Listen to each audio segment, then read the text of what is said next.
झरिया के बिहार बिल्डिंग स्थित कार्यालय में भाजपा प्रत्याशी रागिनी सिंह की अध्यक्षता में एनडीए घटक दलों के द्वारा पत्रकार वार्ता का आयोजन शनिवार को किया गया। पत्रकार वार्ता के दौरान एनडीए समर्थित भाजपा झरिया प्रत्याशी रागिनी सिंह ने वर्तमान झारखंड सरकार पर जमकर निशाना साधते हुए कहा कि 5 वर्षों के अंतिम दौर में मिले जुले भ्रष्ट गठबंधनीय सरकार को राज्य के गरीब माता बहनों की याद आई। अपने आखिरी दिनों में वर्तमान झारखंड सरकार फर्जी लुभावने वादे का पिटारा खोल कर झारखंड की भोली भाली जनता को सिर्फ गुमराह करने का काम कर रही है। आज इन्हीं माता बहनों को याद आई। तब से ये लोग कहाँ थे जब कोरोना काल के दौरान माताएं बहनें बुजुर्ग मदद की दरकार थी? उस वक्त ये योजना क्यों नहीं लाया गया? आज जब अपनी कुर्सी डगमगाने लगी तो लोगों को झूठे वादे करने में ये लोग जुट गए हैं। इतना ही नहीं, झरिया विधानसभा क्षेत्र में पिछले 5 वर्षों में सिर्फ हत्या, भ्रष्टाचार और गुंडा मवाली का विकास हुआ है। झरिया की जनता बिजली, सड़क, पानी जैसी मूल सुविधाओं से वंचित रही है।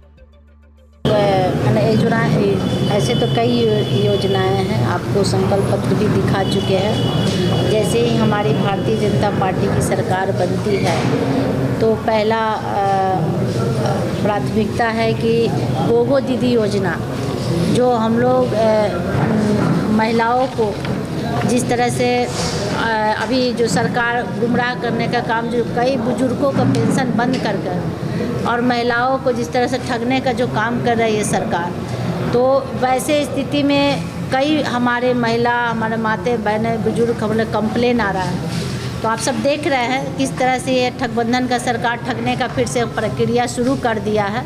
वैसे स्थिति में हम लोग का गोगो दीदी का योजना जो है, हम लोग भारतीय जनता पार्टी की जैसे सरकार बनती है तो हम लोग बनने के साथ 11 तारीख को सीधे सभी महिलाएं और सभी दीदी के खाते में 2100 रुपया सीधे दिया जाएगा।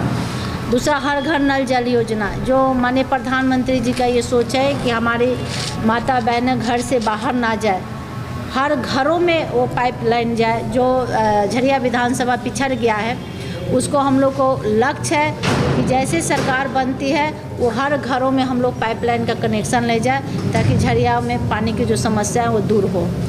तीसरा है कि जो झरिया विधानसभा में स्वास्थ्य की बहुत ही समस्या है। जो लोग बाहर जाकर लोग इलाज कराते हैं, तो जो लोग सक्षम है वो तो बाहर चले जाते हैं, लेकिन असक्षम लोगों के लिए किसी ने नहीं सोचा है। तो हम लोग ने ये सोचा है कि जैसी हमारी सरकार बनती है तो एक झरिया विधानसभा में अच्छा अस्पताल हो, जिसमें वो सारा साधन और सारा सिस्टम जो एक प्राइवेट में होता है, वो ऐसी स्थिति में हमारे कोई भी समाज के हो, जितने गरीब से गरीब तबके के लोग हो, वो सारे स्मार्ट बनाकर एक स्मार्ट अस्पताल को, जो उसमें सारा सिस्टम के साथ, सारा फैसिलिटी के साथ, उसको हम लोग प्राथमिकता से हम लोग झरिया विधानसभा में बनाने का, स्थापना करने का निर्णय लिए हैं। विधानसभा केंद्रीय विद्यालय का भी एक हम लोग भारतीय जनता पार्टी की एक सोच है, एक केंद्रीय विद्यालय झरिया विधानसभा में हो। जो हमारे बच्चियाँ बाहर जाती है या बहुत सारे झरिया विधानसभा में दिक्कत, उसको भी हम लोग प्राथमिकता से लिए हैं कि सरकार बनने के साथ ही सबको हम लोग ये इसका पहल करेंगे और मांग रखेंगे।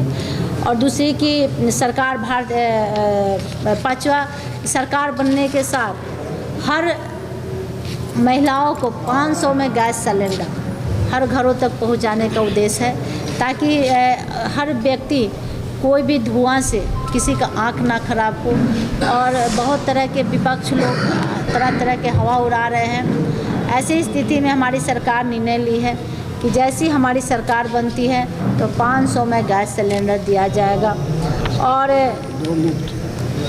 2 मुफ्त सालाना, साल में 2 मुफ्त भी दिया जाएगा। और उसके बाद से युवाओं को रोजगार, साल में 2 लाख युवाओं को सीधे रोजगार से जोड़ा जाएगा। चाहे कोई भी, वो हम लोग वैकेंसी के माध्यम से हर साल 2 लाख वैकेंसी निकलेगा। वो हर तरह के लोगों के हम लोग सीधे, भारतीय जनता पार्टी की एक सोच है कि सरकार बनने के बाद हर साल युवाओं को हम लोग सीधे रोजगार से जोड़ा जाएगा। जब मजदूरों के लिए न्याय, जो किस तरह से कोयले क्षेत्र में मजदूरों को सबसे ज़्यादा शोषण होता है। उसको सही एक तो मजदूरी नहीं मिलता है, आउटसोर्सिंग जो द्वारा शोषण होता है।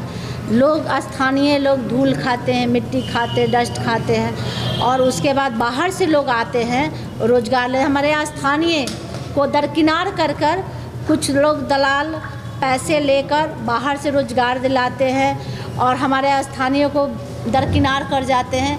वैसे स्थिति में हम लोग पहला प्राथमिकता है कि स्थानीय को प्राथमिकता दे, दूसरी कि हमारे मजदूरों को सही रोजगार मिले, सही वेतन मिले, ताकि जिस तरह से हमारे मजदूरों के आज के डेट में शोषण हो रहा है ये किसी से नहीं छुपा है। अगर कोई मजदूर के साथ हमारे संगठन या यूनियन कोई खड़ा ना हो तो मजदूरों को ऐसे लोग ये लोग शोषण कर रहे हैं आज के डेट में, आउटसोर्सिंग वाले और बीसीसीएल कंपनी। और कहीं ना कहीं सत्ताधारी नेताओं का देन है जो उनका भी मन बढ़ गया या मनोबल बढ़ गया जो कहा जाए, जिसका कारण है। तो हम लोग का एक उद्देश्य है कि सभी को हम लोग सरकार बनने के बाद सही जगह पे सही तरीके से सबका अधिकार मिलना चाहिए। क्षेत्र में किस तरह से विकास हो, उस विकास पे हम लोग पहल करेंगे। युवाओं से लेकर बुजुर्गों से लेकर महिलाओं से लेकर ये भारतीय जनता पार्टी का एक सोच है कि सबको कैसे सम्मान देना है। आप ये देखिए संकल्प पत्र के माध्यम से कि कितना अच्छा हमारे भारतीय जनता पार्टी का ये संकल्प पत्र के माध्यम से कई योजना निकला है जो हम लोग सीधे सम्मान देने का, रोजगार से लेकर और स्वास्थ्य से लेकर शिक्षा से लेकर हर तरह पे इसमें हम लोग संकल्प एक तरह से लिए हैं कि जैसे सरकार बनती है वैसे हम लोग विकास में लग जाएंगे और जो कमियां उसे दूर करेंगे। यही धन्यवाद। विधानसभा के लिए संकल्प बिल्कुल, ये झरिया विधानसभा की मान लीजिए सरकार बनती है तो हर विधानसभा में होगी। तो लोकल मंत्री है। अभी आप आरोप लगा रहे थे विपक्ष पर कि कांग्रेस के प्रत्याशी जो है या उनके आदमी हैं घर घर जाकर तो हताश होने वाला बात है ना। हम तो अभी बताए कि लोग हताश हो गए, हताश होकर ऐसे जैसे एनडीए के पक्ष में इतना रुझान, इतना जो लोग टूट कर एनडीए पे विश्वास और आस्था दिखा रहे हैं, उससे लोग हताश होकर लोगों को घर घर जाकर मोबाइल छीनना, फ़ोटो खिंचाना, अपने ज़बरदस्ती किसी के घर में घुस जाना, किसी का मन नहीं है फिर भी आ जाना।